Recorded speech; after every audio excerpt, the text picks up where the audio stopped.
Bapak Ibu yang terkasih dalam Tuhan, kita bersyukur pagi ini kita masih bisa bersama-sama datang untuk beribadah kepada Tuhan. Mari sebelum kita belajar firman Tuhan, kita berdoa terlebih dahulu.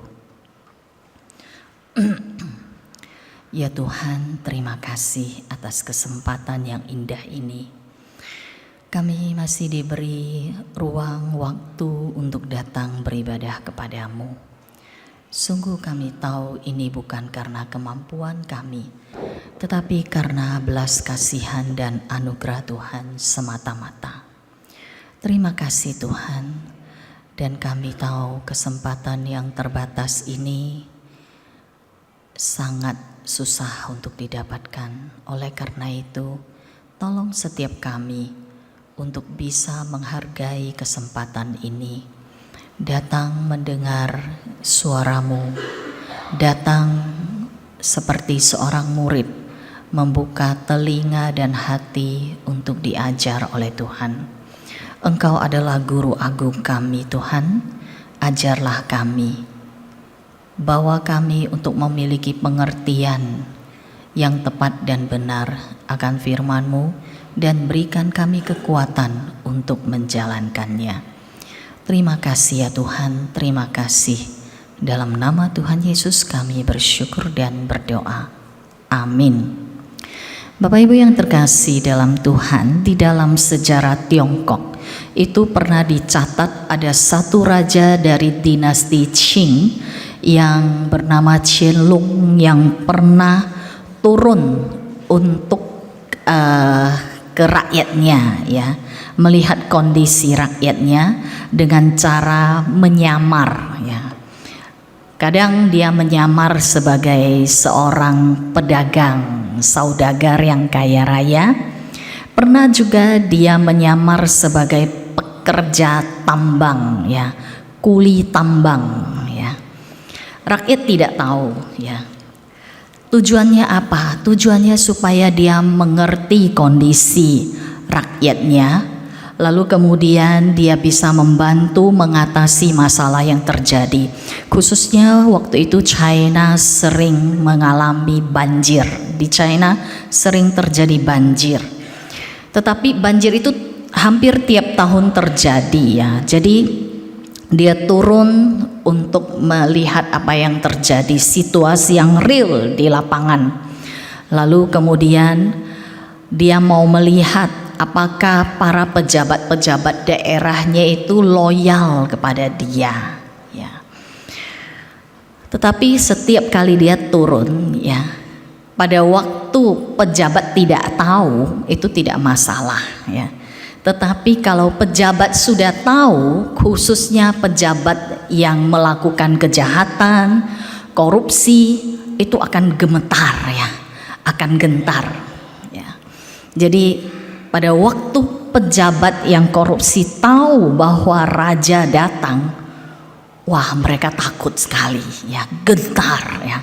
Apalagi pada waktu mereka melakukan kejahatan terhadap raja tersebut, mereka semakin gentar lagi. Tetapi bagi rakyat yang miskin, rakyat yang berbuat benar, tidak masalah, ya.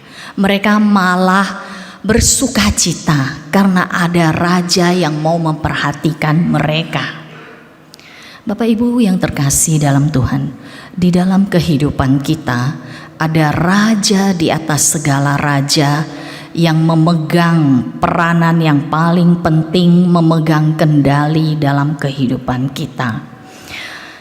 Raja segala raja ini datang ke dunia dan kita rayakan setiap kali Natal.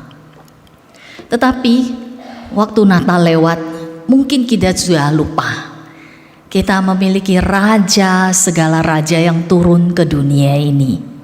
Kadang-kadang kita tidak sadar, kadang-kadang kita tahu tetapi kita malah anggap angin lalu. Bapak Ibu yang terkasih dalam Tuhan, pada waktu raja atas segala raja yang memegang kendali kehidupan kita, memperkenalkan dirinya kepada kita, apakah kita gentar? Apakah kita bersuka cita? Bagaimana sikap kita kalau dia memperkenalkan dirinya di hadapan Bapak, Ibu, dan saya saat ini? Bagaimana dia memperkenalkan diri kepada Bapak, Ibu, dan saya? Di dalam firman Tuhan Yohanes pasal 1 ayat 1 sampai 18, kita buka bersama-sama. Bapak Ibu, saya tidak tayangkan, saya harapkan kita bisa buka bersama-sama ya. Alkitab kita Yohanes pasal 1 ayat 1 sampai 18.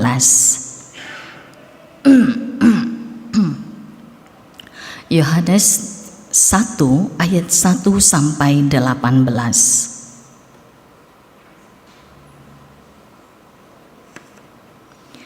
Saya akan bacakan ayat ganjil, Bapak Ibu bersama singer akan bacakan ayat genap silih berganti hingga ayat yang ke-18. Firman yang telah menjadi manusia. Pada mulanya sudah ada firman, firman itu bersama dengan Allah, dan firman itu adalah Allah. Ia pada mulanya bersama-sama dengan Allah. Segala sesuatu dijadikan melalui Dia, dan tanpa Dia tidak ada suatu pun yang telah jadi dari segala yang telah dijadikan. Dalam Dia ada hidup, dan hidup itu adalah terang manusia.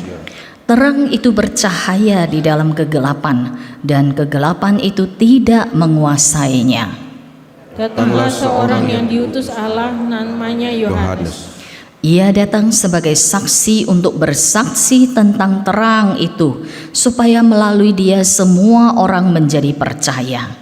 Ia bukan terang itu, tetapi Ia harus memberi kesaksian tentang terang itu. Terang yang sesungguhnya yang menerangi setiap orang sedang datang ke dalam dunia. Ia telah ada di dalam dunia, dan dunia dijadikan olehnya, tetapi dunia tidak mengenalnya. Ia datang kepada miliknya, tetapi orang-orang miliknya itu tidak menerimanya. Tetapi semua orang yang menerimanya diberinya kuasa supaya menjadi anak-anak Allah, yaitu mereka yang percaya dalam namanya. Mereka yang dilahirkan bukan dari darah atau dari hasrat manusia, bukan pula oleh hasrat seorang laki-laki, melainkan dari Allah. Firman itu telah menjadi manusia dan diam di antara kita, dan kita telah melihat kemuliaannya, yaitu kemuliaan yang diberikan kepadanya sebagai anak tunggal Bapa, penuh kasih karunia dan kebenaran. Yohanes bersaksi tentang Dia dan berseru, "Inilah Dia yang kumaksudkan ketika aku berkata, Dia yang datang sesudah aku, telah mendahului aku, sebab Dia telah ada sebelum aku." Karena dari kepenuhannya kita semua telah menerima kasih karunia demi kasih karunia. Sebab hukum Taurat diberikan melalui Musa, tetapi anugerah dan kebenaran datang melalui Yesus Kristus. Tidak ada seorang pun yang pernah melihat Allah, tetapi anak tunggal Allah yang ada di pangkuan Bapa, Dialah yang menyatakannya. Baik, terima kasih pembacaan firman Tuhan sampai di sini. Bapak Ibu yang terkasih dalam Tuhan, Tuhan yang kita sembah adalah Raja di atas segala raja, yang bukan duduk di atas sana saja, lalu setelah menciptakan dunia ini Dia tidak peduli dengan apa yang terjadi dalam kehidupan dan segala yang terjadi aktivitas di dalam alam semesta ini. Tetapi Dia adalah Allah yang mau turun ke dalam dunia ini, Raja atas segala raja, yang peduli, yang care terhadap kehidupan Bapak, Ibu, dan saya. Di dalam kitab Filipi dikatakan, pasal 2 dikatakan bahwa Raja segala raja ini datang ke dunia ini mengambil rupa sebagai seorang hamba. Ya. Dia datang mengambil rupa sebagai seorang hamba. Dan bagaimana Dia memperkenalkan dirinya? Di dalam Yohanes pasal 1 yang tadi kita bacakan, Dia adalah firman. Di ayat yang pertama, pada mulanya sudah ada firman. Firman itu bersama dengan Allah, dan firman itu adalah Allah. Kata pada mulanya di sini sama dengan pada mulanya yang di dalam kitab Kejadian pasal 1 ayat 1. Pada mulanya Allah menciptakan langit dan bumi. Tetapi kata pada mulanya yang di sini sama, tetapi artinya berbeda, yaitu pada mulanya itu artinya sebelum dunia ini diciptakan sudah ada firman itu. Artinya dia ada di dalam kekekalan. Dia bukan diciptakan, tetapi dia adalah pencipta. Dan kata ada di sini mengandung arti terus menerus ada, terus menerus tidak akan berhenti. Kata ada ini dan kata firman ini itu mengandung arti bahwa terus menerus berbicara. Dia tidak berhenti bicara dari dulu, sekarang, sampai selama-lamanya. Bapak Ibu yang terkasih dalam Tuhan, pada waktu kita tahu bahwa Tuhan yang kita sembah adalah Tuhan yang ada dari dulu, sekarang, sampai selama-lamanya, dan terus menerus berbicara. Pada waktu kita berbicara, kita mendengar dia bicara. Apakah itu akan menggetarkan kita, Bapak Ibu? Suatu kali saya hari Sabtu, biasa Sabtu sebelum tidur, saya berlutut di samping tempat tidur untuk mendoakan ibadah hari Minggu. Suatu kali pada waktu saya berlutut, saya berdoa untuk pembicara esok hari. Saya katakan, Tuhan, pembicara ini akan berkhotbah di KU 1, 2, 3, 4. Engkau pakai dia. Tetapi mendadak ada satu suara yang mengatakan, dia tidak khotbah di ibadah 3 besok. Lah, saya pikir tidak mungkin ini, tidak mungkin. Tapi suara itu terus muncul. Dia tidak khotbah di ibadah 3 esok. Wah, kalau dia tidak khotbah di ibadah 3 esok berarti saya harus siap-siap ya di khotbah Mandarin. Kemudian saya berdoa, Tuhan, apakah benar ini? Suara itu muncul lagi. Dia tidak khotbah pada ibadah 3 besok. Lalu kemudian saya antara ragu dan tidak ya. Saya baca Alkitab. Kalau benar, ya saya berarti sudah harus, saya minimal sudah tahu ayat ini bicara apa, saya sudah persiapkan. Tidak pun tidak apa, ya. Dan sampai pada esok hari, esok harinya pagi-pagi kurang lebih jam 5 lewat, saya sudah siap-siap gitu. Saya ditelepon waktu itu majelis Sony ya, Pak Sony Santosa. Saya ditelepon, Lau Sejuna, pembicara ini mengatakan dia tidak bisa khotbah di ibadah Mandarin hari ini. Bapak Ibu, saya gemetar waktu mendengar, wah benar ya tadi malam.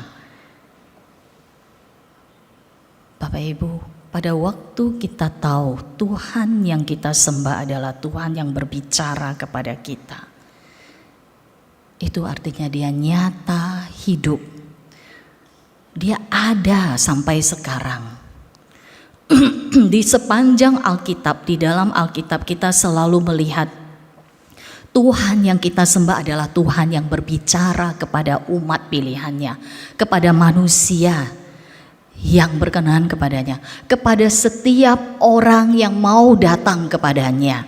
Pada waktu Abraham datang kepada Tuhan, Tuhan mengatakan Abraham itu adalah teman Tuhan. Tuhan mengatakan, apa yang bisa saya sembunyikan dari hadapan Abraham?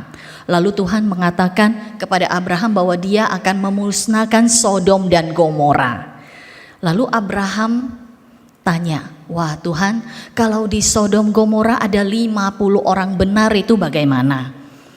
Tuhan mengatakan tidak ada 50 orang benar. Lalu Abraham tawar lagi, kalau ada 45 orang bagaimana? Tuhan mengatakan tidak ada 45 orang. Lalu kemudian Abraham tawar lagi, 40 orang bagaimana Tuhan? Tuhan mengatakan tidak. Abraham tanya lagi, 30 orang bagaimana? Tidak ada. 20 Tuhan bagaimana? Tidak ada. 10 bagaimana? Tuhan mengatakan, kalaupun ada 10 orang, saya tidak akan memusnahkan Sodom dan Gomora. Artinya apa? Ini percakapan antara makhluk ciptaan dengan pencipta. Tuhan ingin kita berbicara kepada Dia. Bukan hanya Abraham, Musa juga. Daud. Bapak Ibu kalau tahu di dalam kitab Mazmur itu sebenarnya percakapan antara Daud dengan Tuhan. Tuhan ingin berbicara kepada kita karena Dia adalah Allah yang berbicara, Allah yang berfirman. Kalau kita mendengar suaranya, kita akan gentar. Seperti di dalam kitab Ibrani, jikalau kamu mendengar suaranya hari ini, jangan tegarkan hatimu. Harusnya kita gemetar. Bapak Ibu, pada waktu saya berdoa waktu malam itu dan besoknya saya tahu ini benar, saya gemetar. Wah, Tuhan itu nyata, Tuhan itu hidup ya. Saya kembali diingatkan, Tuhan itu hidup. Dia ingin selalu berbicara kepada saudara dan saya. Apakah kita sering menyediakan waktu untuk mendengarkan Dia berbicara kepada kita? Dia bukan hanya Allah yang berbicara kepada manusia, terus-menerus berfirman. Dia juga adalah Allah dari sumber segala sesuatu di dunia ini. Di ayat yang ketiga dikatakan, segala sesuatu dijadikan melalui Dia, dan tanpa Dia tidak ada suatu pun yang telah jadi dari segala yang telah dijadikan. Di ayat yang ke-10, dunia ini dijadikan melalui Dia. Bapak Ibu yang terkasih dalam Tuhan, Tuhan yang kita sembah, Tuhan yang Bapak Ibu dan saya hadir di tempat ini untuk kita sembah, adalah Tuhan yang menjadikan segala sesuatu dalam hidup kita. Segala yang kita miliki, dari pakaian, makanan, tempat tinggal, keluarga, waktu, kesempatan, dan segala yang kita miliki, itu berasal dari Dia. Jikalau kita sadar bahwa segala sesuatu yang ada di dalam hidup kita berasal dari Dia, apakah kita berani dengan sembarangan mempergunakan segala yang berasal dari Dia itu? Apakah kita tahu bahwa suatu hari nanti kita harus mempertanggungjawabkan kehadapannya? Apakah kita sadar bahwa kita harus berhati-hati dalam mempergunakan segala yang kita miliki ini yang sebenarnya berasal dari Dia? Bapak Ibu yang terkasih dalam Tuhan, tidak sedikit orang sambil menikmati anugerah Tuhan, sambil melawan Tuhan, sambil menikmati segala berkat Tuhan, sambil menolak Tuhan. Apakah hal ini juga terjadi dalam kehidupan kita? Ada seorang bersaksi ya, dia mengatakan ya, dia aneh ya, dia cari uang itu mudah sekali, dia mengatakan. Dia mau apa mudah didapatkan. Tetapi di satu sisi dia merasa takut. Mengapa? Dia orang Kristen, dia anak Tuhan. Dia mengatakan, saya takut. Kenapa? Bagaimana saya mempertanggungjawabkan semua yang Tuhan berikan kepada saya ini nanti di hadapan Tuhan? Apakah saya pakai dengan benar segala yang Tuhan berikan kepada saya? Apakah saya mempergunakannya sesuai dengan keinginan Tuhan? Mari Bapak Ibu, coba kita tanyakan pada diri kita sendiri. Apakah segala yang kita miliki kita pergunakan dengan tepat? Tanyakan pada Tuhan. Tuhan berikan saya ini dengan tujuan apa? Bagaimana saya harus mempergunakannya?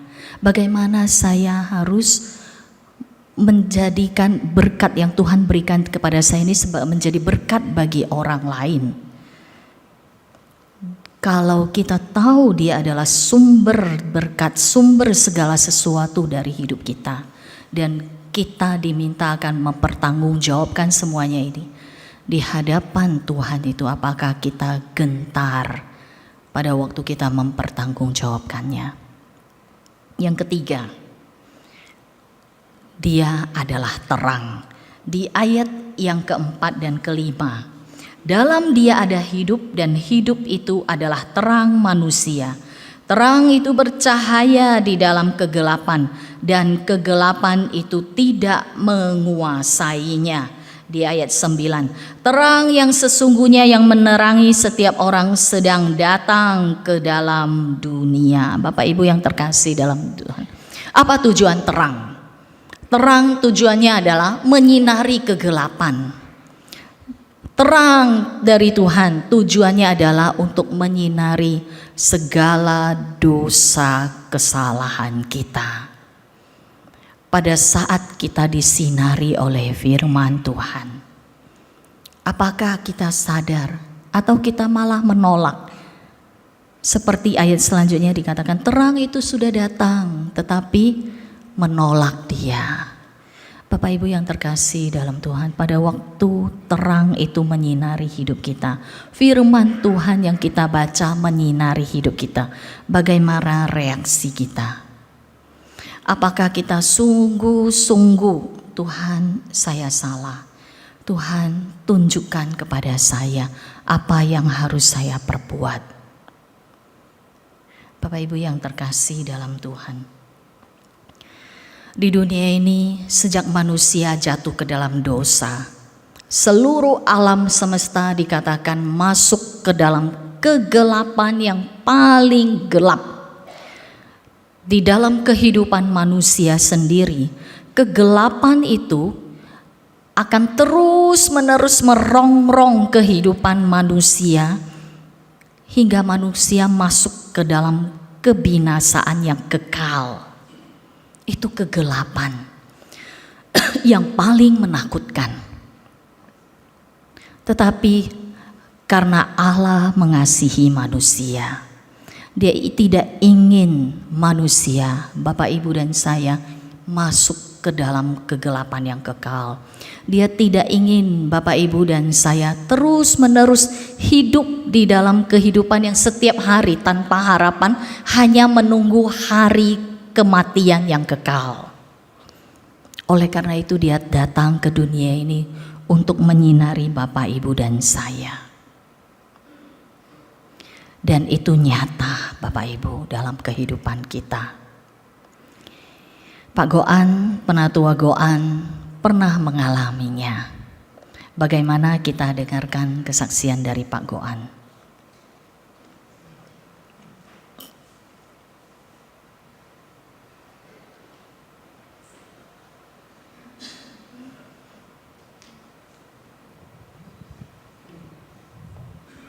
Selamat pagi Bapak Ibu, saudara-saudari yang dikasihi oleh Tuhan. Shalom. Hari ini adalah minggu pertama di tahun yang baru 2024. Maka izinkan saya mewakili segenap penatua dan hamba Tuhan mengucapkan selamat tahun baru. Sangti Cuhu Sing Nien Guailuk Sing Nien Mung En. Ya, tadi sudah Lo Sejuna kenalkan, nama saya Ong Goan ya, sudah tahu semua ya. Saya lahir dari keluarga non-Kristen Bapak Ibu, bukan dari keluarga Kristen ya. Saya anak ke-6 dari 9 saudara. Ketika kecil saya tinggal di sebuah desa, yaitu di Malang Selatan. Ya, jadi untung saya sempat disekolahkan di SMP selama 3 tahun di kota Malang di sebuah sekolah Kristen. Sehingga sejak itu saya mengaku diri sebagai orang Kristen. Tapi ya Kristen KTP Bapak Ibu ya. Ngaku-ngaku sendiri. Saya jujur tidak pernah ke gereja dan saya mengerti sedikit saja tentang pengajaran Kristen melalui sekolah itu. Saya belum sungguh-sungguh percaya kepada Tuhan Yesus. Karena saya ini dari keluarga yang miskin, maka saya bercita-cita Bapak Ibu, saya ingin jadi orang kaya. Maka setelah lulus SMP saya kerja keras Bapak Ibu. Saya kerja cari uang dan uang. Saya rata-rata bekerja itu 15 sampai 16 jam tiap hari. Tidak ada hari Minggu, tidak ada hari libur, hari besar. Kerja terus. Tujuannya cari duit. Karena saya pikir kalau uang saya banyak, saya bisa bahagia. Itu tujuan saya. Setelah saya mendapatkan hasil dari pekerjaan saya menikah Bapak Ibu. Setelah 10 tahun menikah, istri saya 3, tapi anaknya Bapak Ibu 3 ya, istrinya cuma 1 ya. Saya bersyukur karena ada istri yang membantu saya jaga toko. Maka saya pikir kalau saya kerja keras seperti ini saya harus sehat. Maka saya ikut waktu itu Ijen Sailing Club ya, yaitu sepeda gunung Malang Batu. Saya mengikuti itu 1 minggu 2 kali, hari Rabu dan hari Minggu. Namun suatu kali hari Minggu, tepatnya itu tanggal 2 Januari ya. Jadi masih suasana tahun baru. 2 Januari hari Minggu 32 tahun yang lalu ya, saya mengalami suatu kecelakaan yang hampir merenggut nyawa saya. Ginjal saya putus di dalam Bapak Ibu. Luarnya itu utuh, tidak ada pendarahan sama sekali. Karena saya pakai jaket waktu itu. Jadi kesodok itu pecah di dalam, ya, pendarahan di dalam. Akhirnya saya ditolong oleh teman saya, dibawa ke rumah sakit umum di Celaket itu 5 jam di sana, tidak ditolong, tidak diapa-apakan saya. Saya teriak, dokter tulungan, saya suntikan, tidak digubris Bapak Ibu. Jadi 5 jam itu saya tidak diapa-apakan, ya. Sehingga saya berpikir, wah saya bisa mati kalau seperti ini. Akhirnya istri saya datang, saya dipindah ke rumah sakit di Tionghoa Asia. Di sana diterima oleh dokter, diperiksa katanya hipertensi jantung. Saya mendengar itu, wah ini salah. Tapi saya waktu itu sudah tidak bisa bicara Bapak Ibu. Saya sudah tidak bisa gerak lagi karena gemetaran, karena apa? Darah saya itu hampir habis, perut saya itu besar. Ya. Akhirnya itu saya berpikir saya akan mati ini. Karena diagnosa dokter salah dan saya pun tidak diapa-apakan, ya. Lalu saya mulai mengingat apa yang diajarkan di sekolah itu, di sekolah Kristen itu, yaitu saya ingat sekali Yohanes 3 ayat 16 yang mengatakan, karena begitu besar kasih Allah akan dunia ini, sehingga dia mengaruniakan anak tunggalnya, yaitu Yesus Kristus, supaya setiap orang yang percaya kepada dia tidak binasa, melainkan beroleh hidup yang kekal. Lalu saya ingat lagi firman Tuhan yang mengatakan di Yeremia 17 ayat ke-5, terkutuklah orang yang mengandalkan manusia, yang mengandalkan kekuatannya sendiri, bahkan hatinya menjauh daripada Tuhan. Saya seperti ditemplak Bapak Ibu. Waduh, saya ingat, inilah saya mengandalkan diri sendiri, saya menjauh daripada Tuhan. Akhirnya saya bertobat Bapak Ibu. Di antara hidup dan mati itu sungguh-sungguh saya minta ampun kepada Tuhan. Saya menangis dalam hati Bapak Ibu, sudah tidak bisa keluar air mata lagi. Saya minta ampun, saya menyesal, dan sungguh-sungguh akhirnya saya ini pasrah kepada Tuhan. Karena apa? Tidak tahan sakitnya Bapak Ibu. Saya berdoa kepada Tuhan, kalau memang Tuhan izinkan umur saya sampai hari ini, tolong Tuhan cepat panggil saya tidak tahan sakitnya. Itu menjadi doa saya. Tapi bersyukur Bapak Ibu, Tuhan tidak kabulkan doa saya. Tuhan mendengar, tapi Tuhan tidak kabulkan, sehingga saya diberikan kemurahan oleh Tuhan. Akhirnya saya ini tertolong Bapak Ibu, sehingga bisa berdiri hari ini sampai hari ini. Ini semua sungguh-sungguh hanya kemurahan Tuhan, ajaib ya, karena Tuhan begitu baik kepada saya. Yaitu bagaimana Tuhan menolong saya Bapak Ibu. Saya ini buka toko Bapak Ibu ya, toko sembako. Waktu saya kejadian itu sudah 20 tahun persis saya ini buka toko, dan saya ini punya bos di mana saya kulaan itu di situ. 20 tahun saya kenal bos ini, tidak pernah sekalipun bos ini ke rumah saya. Waktu itu hari Minggu dia datang ke rumah saya. Ya. Tujuannya apa? Mau kasih oleh-oleh coklat dari Australia, karena waktu itu saya guyonan ya. Dia datang, tapi saya sudah di rumah sakit. Anak saya yang besar waktu itu 9 tahun mengatakan, Ai, papa tidak ada di rumah sakit. Siapa sakitnya? Papa kecelakaan. Lalu dia coklat dikasihkan anak saya, dia cari saya di rumah sakit. Lalu dia ketemu saya dipanggil, Kenapa kamu? Saya sudah tidak bisa jawab Bapak Ibu. Singkat ceritanya bos saya itu panggilkan dokter keluarganya. Ya, dokter itu tidur Bapak Ibu. Saya jatuh itu jam 7 pagi dan bos saya itu jam 2 siang waktu itu ke rumah saya. Dokter itu tidur karena sudah umum lah ya, siang hari Minggu tidak praktek, istirahat itu sudah lumrah.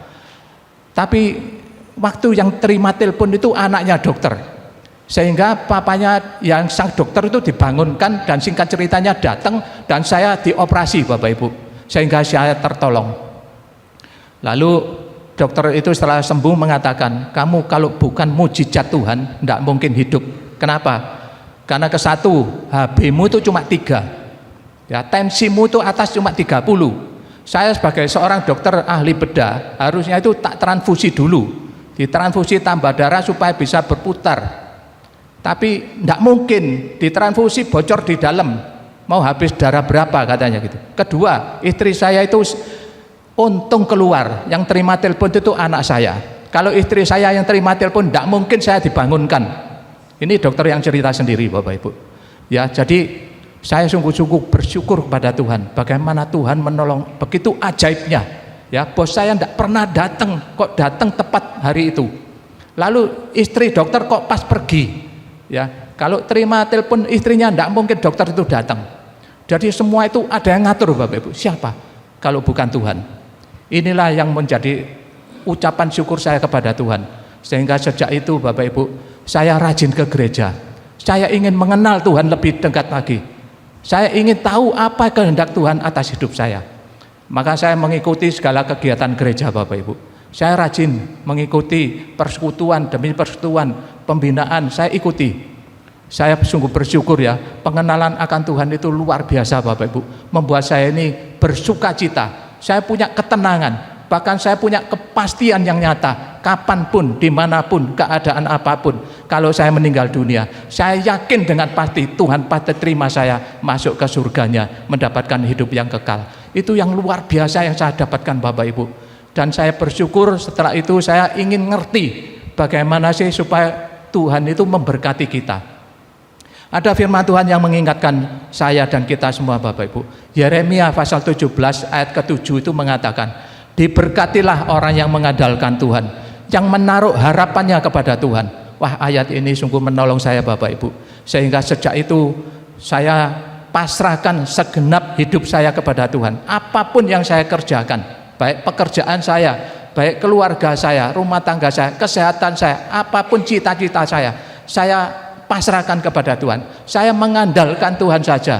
Karena firman Tuhan itu jelas mengatakan, Tuhan memberkati setiap orang yang mengandalkan Dia, yang menaruh harapannya kepada Tuhan.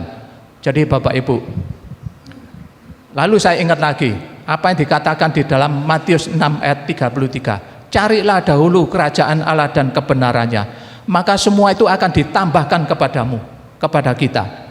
Ayat ini juga menguatkan saya Bapak Ibu. Saya bersyukur akhirnya saya sungguh-sungguh mengandalkan Tuhan di dalam hidup saya.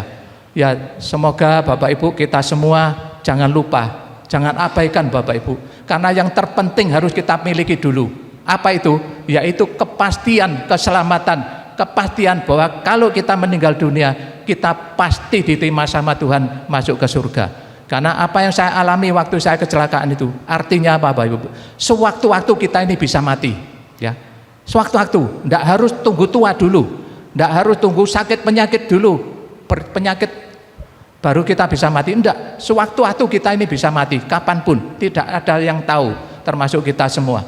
Jadi yang penting Bapak Ibu, pastikan dulu diri kita memiliki hubungan yang dekat dengan Tuhan. Karena firman Tuhan tadi dikatakan juga Bapak Ibu, khususnya ayat Mas tadi ya, Yohanes 1:12 yang mengatakan semua orang yang menerimanya diberinya kuasa menjadi anak-anak Allah, yaitu mereka yang percaya dalam namanya. Artinya kalau kita ini menerima Yesus, artinya kalau kita menerima Yesus berarti kita ngaku orang berdosa. Saya tidak mungkin selamat, saya tidak mungkin bisa masuk surga, saya butuh Yesus. Saya menerima Yesus menjadi Tuhanku, menjadi juru selamatku untuk mengampuni dosaku. Itu yang penting Bapak Ibu. Kalau kita melakukan itu, janji Tuhan, kita diberi kuasa menjadi anak Allah. Kalau kita anak Allah, sesungguhnya kita ini takut apa Bapak Ibu? Karena Allah itu maha kuasa, Allah itu maha segalanya. Kalau kita anaknya, pasti kita dipedulikan oleh Tuhan, pasti kita dipelihara oleh Tuhan, pasti kita akan dicukupi segala kebutuhan kita. Memang Tuhan tidak pernah janji kalau kita jadi anak-anak pasti kaya raya, enggak. Tapi Tuhan pasti menyertai kita, pasti Tuhan peduli sama kita karena kita anaknya. Sama Bapak Ibu, kita semua punya anak, ya. Pasti kita ingin memberi yang terbaik untuk anak-anak kita. Betul Bapak Ibu? Amin Bapak Ibu. Jangan lupa Bapak Ibu ya, percayalah firman Tuhan yang mengatakan carilah dahulu kerajaan Allah dan kebenarannya, semua itu akan ditambahkan kepada kita ya. Terima kasih, kiranya kesaksian ini menjadi berkat. Tuhan memberkati.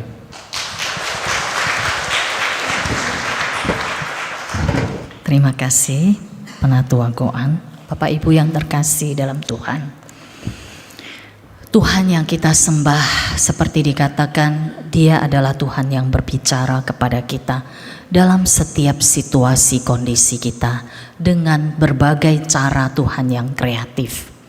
Tuhan berbicara kepada Pak Goan, menyadarkan Pak Goan lewat kecelakaannya. Tuhan juga adalah sumber segala sesuatu di dalam kehidupan kita. Oleh karena itu kita bisa berharap bersandar kepada Dia. Tuhan juga adalah Tuhan yang terang menyinari kehidupan kita yang paling gelap, segelap apapun. Dan Dia bukan hanya Tuhan yang terang, firman dan menyinari kehidupan kita, sumber segala sesuatu. Dia juga diam di tengah-tengah kita. Di dalam ayat yang ke-14 dikatakan, firman itu telah menjadi manusia dan tinggal di antara kita, dan kita telah melihat kemuliaannya, yaitu kemuliaan sebagai anak tunggal Bapa, penuh anugerah dan kebenaran. Apa artinya tinggal di dalam kita Bapak Ibu? Kalau bagi orang Yahudi mereka mengerti ya. Ini ada konsep dengan perjanjian lama yaitu kemah ya. Kemah suci. Pada waktu orang Israel mengembara di padang gurun selama 40 tahun, di mana mereka berada, mereka akan mendirikan kemah. Kemah suci itu melambangkan kehadiran Tuhan. Jadi sampai di suatu tempat di padang gurun mereka akan membangun kemah. Lalu kemudian waktu mereka pindah tempat lagi, kemah itu akan dibongkar, lalu kemudian dibawa ke tempat yang baru, dibangun lagi kemah itu. Jadi kemah itu melambangkan ada kemah, ada kehadiran Tuhan.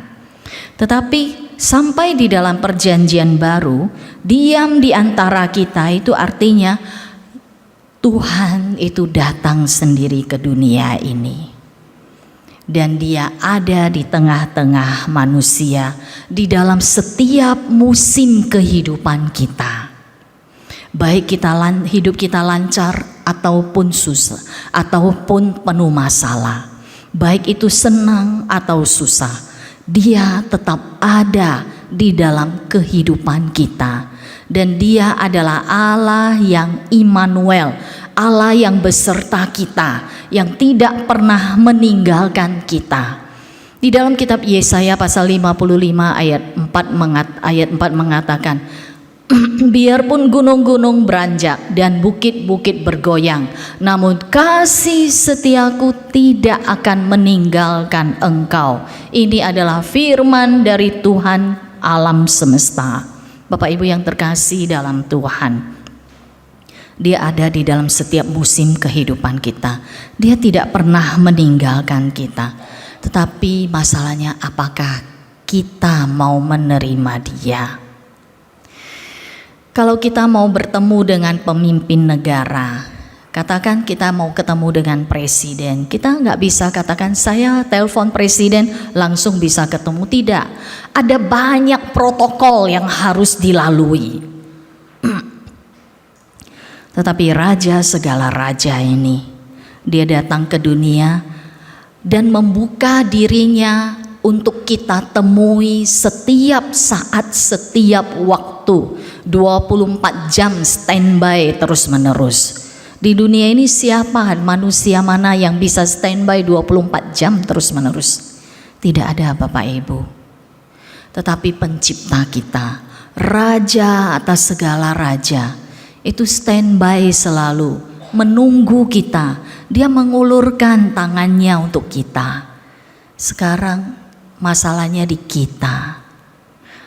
Apakah kita membuka diri untuk dia?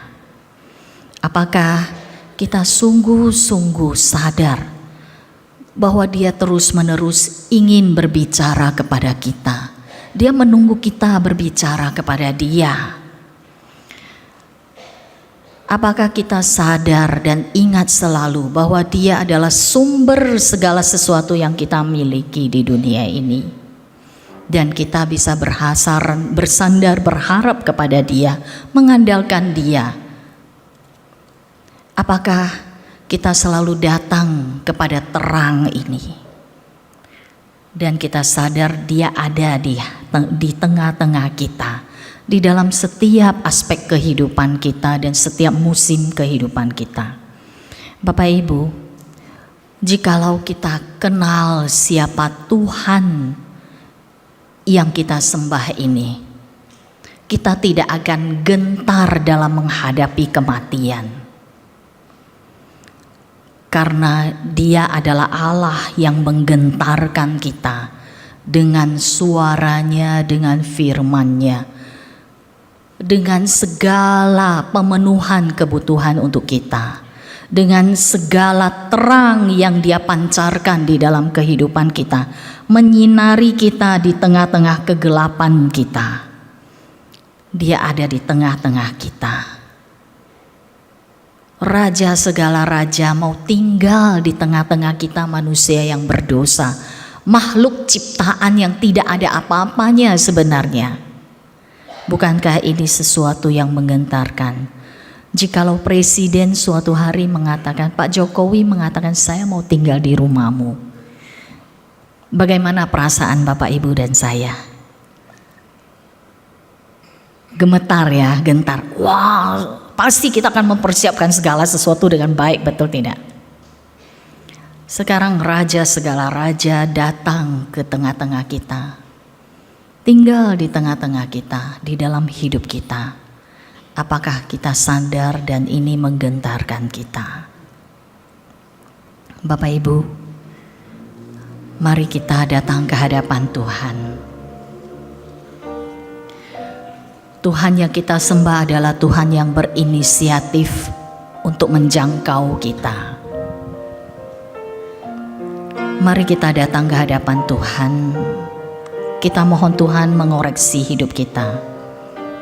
Tanyakan kepada diri kita yang pertama, apakah saya sungguh-sungguh telah menjadikan Tuhan sebagai juru selamat pribadi saya? Biarkan dia firman-Nya berbicara, biarkan terang-Nya menyinari saya. Di dalam Yohanes 1 ayat 12 mengatakan, semua orang yang menerima Yesus Kristus diberinya hak supaya menjadi anak-anak Allah, yaitu mereka yang percaya dalam nama-Nya. Bapak Ibu, apakah Bapak Ibu telah menerima Tuhan Yesus sebagai juru selamat pribadi?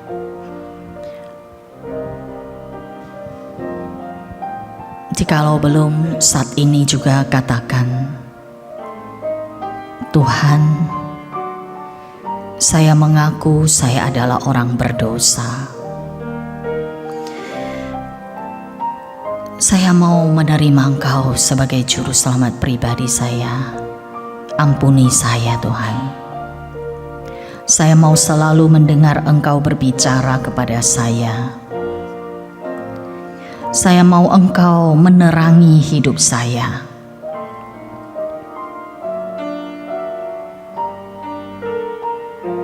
Mulai saat ini sampai selama-lamanya.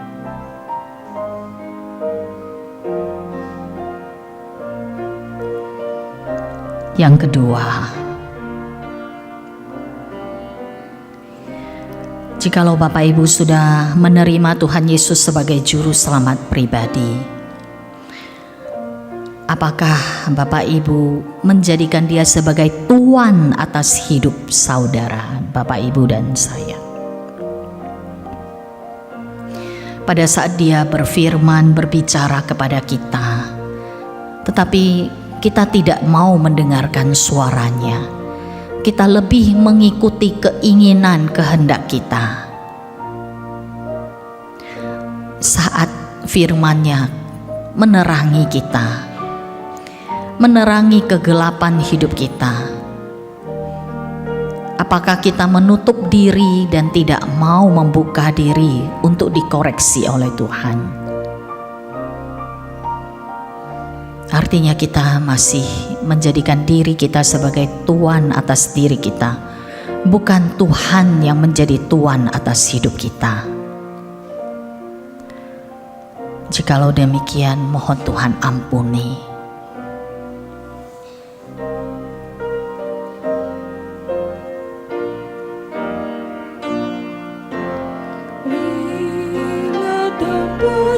Buat Yesus, ya ketuk pintu hatimu, ya mohon dengan kasih-Nya, mengapa tak mau buka?